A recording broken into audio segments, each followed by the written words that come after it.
In this video, I will set up Google and Apple sign-in with Supabase for a React Native Expo mobile app from scratch and with the help of an AI agent.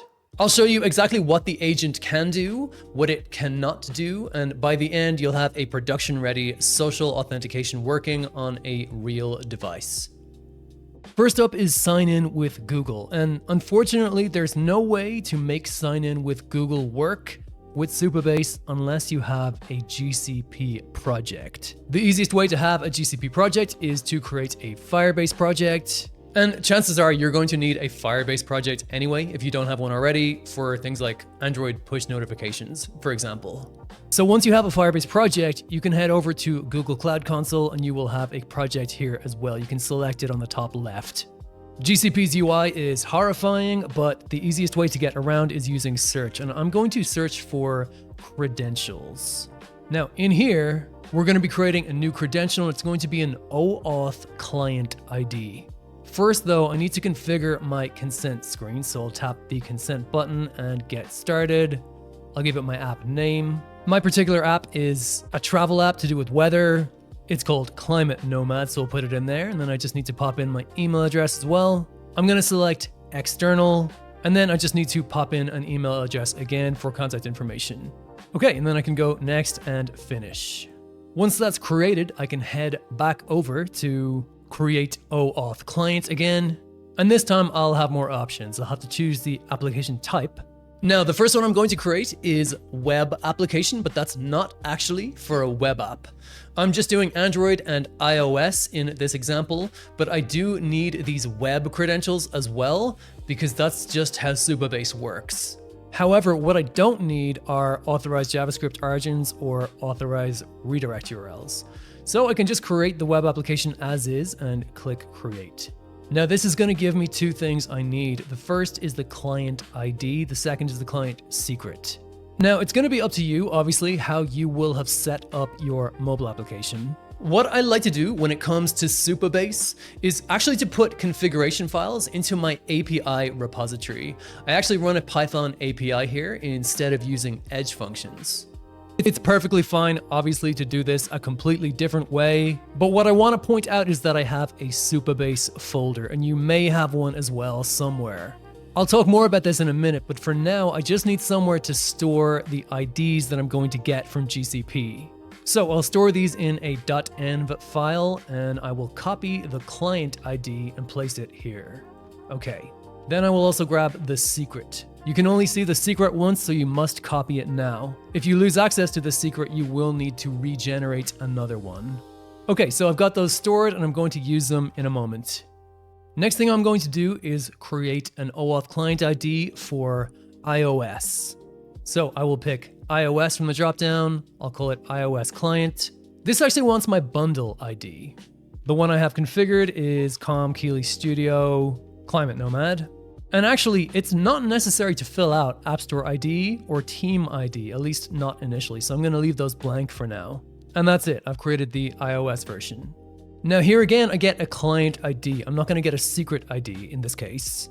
So I'll just copy that. And instead of putting it in the Supabase folder like I did with the web version, this is going to go into my React Native Expo codebase directly.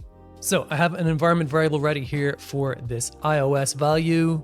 And in actual fact, what I want to do is I want to take the web client ID and put that into the React Native codebase as well. So I'll pop into my Supabase folder and grab this client ID for Google.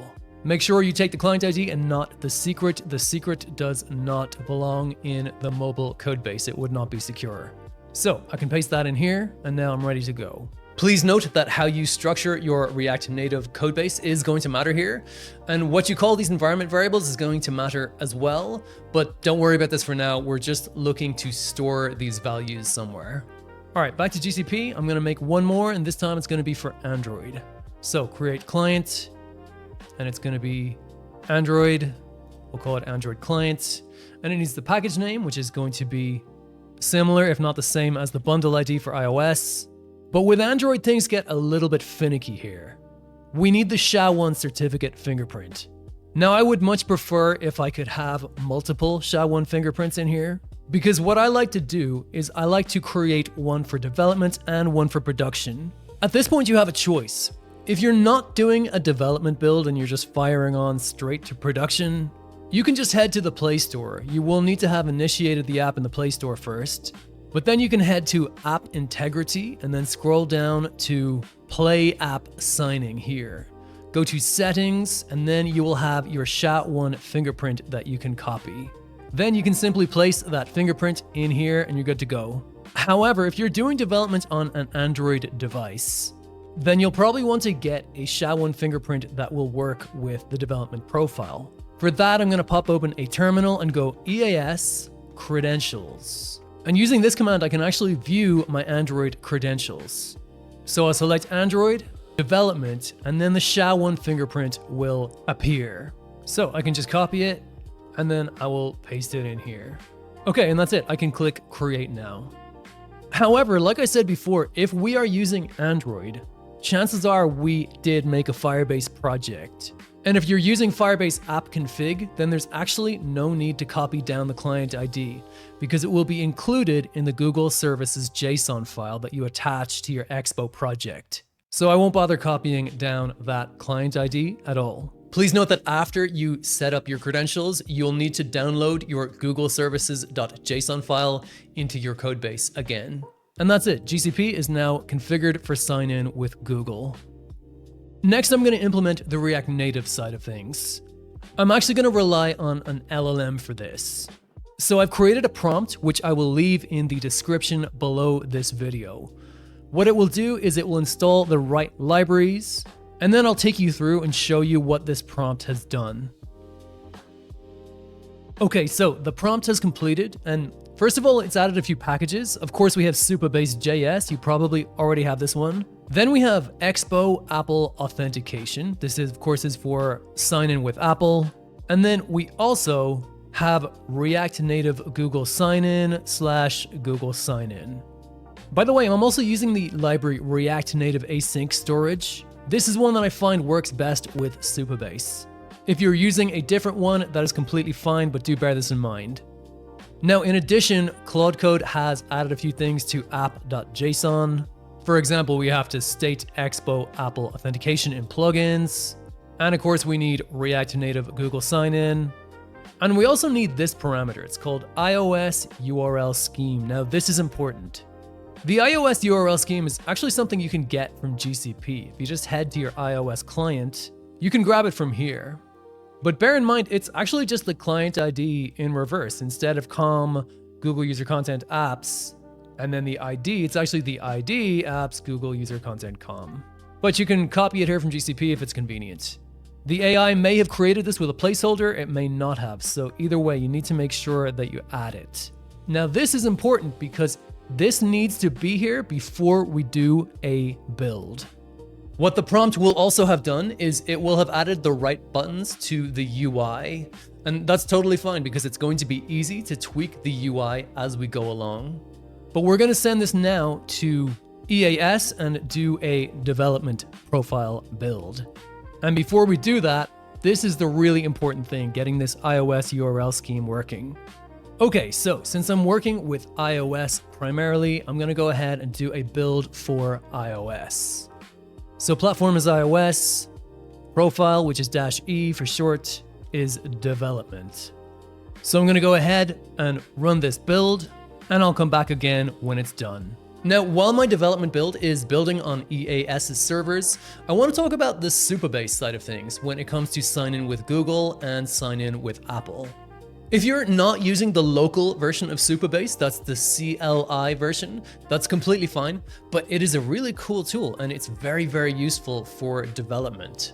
So what I'm going to do is I'm going to show you how to set up sign in with Google using the local environment, and I'm also going to show you, of course, then how to do it in production.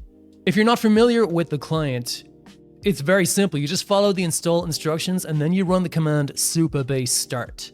You may need to initialize it with supabase init, but when you do, it will create a folder called supabase. Inside of this folder, you will have migrations, and those migrations are a codified version of your database.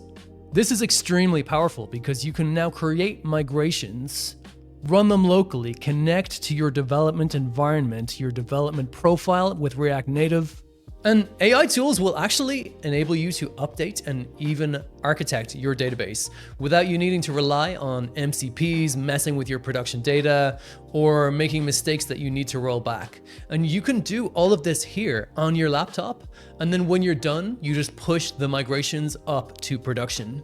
But in addition to that, it's just really convenient to have Sign In with Google working locally with your development build in Expo. That way you're not constantly re-entering passwords and creating new accounts with the email password flow. Now there's really nothing to this. Once you run supabase start, you can now go to localhost. The default port is 54323 and you'll have this version of Studio just running on your local machine. What we then want to do is go into the config.toml file. And in here you can set secrets for Google under auth external Google. One of these is an actual secret, so you won't hard code it. Instead, you'll use the syntax env parentheses, and then you'll use an environment variable. The environment variable, I have just called this supabase.auth external Google secret, and I've placed it into .env. This is not your project.env, it's .env inside of the supabase folder itself. And I've already filled out these values, that's what I was doing before. You just need the client ID and you need the secret. So I've got my client ID here and my secret here. Once these are set, all you need to do is stop supabase. And then you need to start it once more. And that will pick up the new .env values. But like I said, that is totally optional. If you prefer, you can head straight to production at supabase.com. So I will head over here to authentication. Then I'll go to sign in providers. I'll scroll down to auth providers and I will find Apple. Now you tap enable sign in with Apple. And actually the Apple sign in has nothing to do with the GCP stuff that we have just done. So in actual fact, your client ID is the same as your bundle ID. So enter your bundle ID here, and the secret key, actually you can leave this blank. Now remember, this only matters for iOS. If you have a web app as well, this is not going to be the case. But because we only care about iOS, we can just do the bundle ID and leave the secret key blank. Okay, and the next one of course is Google. So enable sign in with Google. And the client ID and the client secret are the ones that we saved here in the supabase/.env file. So I need the client ID, this is the one I got from GCP, and the client secret as well. Okay, in addition to that, I'm gonna skip nonce checks, and then I'll go save. Easy enough, that's all you have to do to set up supabase for Google and Apple. So my iOS development build is finished, so I can go ahead and scan this QR code now and hit install. And this will install, and then I'll also run npx expo start and grab the JavaScript part 2. And hopefully we can just go ahead and sign in with Google. Okay. Perfect, we've got Google sign in working. Now, unfortunately, in the development environment, it's not possible to test sign in with Apple. So for that, it's going to be necessary to send the app up to test flight. Here in test flight, it's usually very straightforward. There's no additional configuration. We can just go ahead and try out the sign in with Apple button directly. And so that's everything, that's the process. If you're looking for more guidance on getting your first mobile app into the App Store, make sure to check out the link in the description. And if you're interested in the broader series, where I take this particular app from the concept stage right through to being published in the App Store, here is the video you want to watch next. Thanks for watching, and I will see you in the next one.